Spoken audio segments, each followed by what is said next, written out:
This Lesotho Highlands Development Scheme, the first phase and the second phase, is undoubtedly the most significant development that took place in this country and taking place in this country at this stage.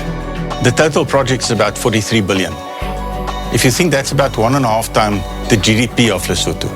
If we, as the Lesotho Highlands Development Authority, can concentrate more on the development part, that would be a resounding success for me for the project. That magnitude of water sitting behind that wall, it's amazing to be able to open that valve in a dam and goes. That is the ultimate for me. The way the landscape changes in the communities where the project has been, the immediate thing that comes to your attention is the infrastructure. It's the roads, it's the public health facilities, it's the schools. If the agenda truly is development, development doesn't happen without that infrastructure.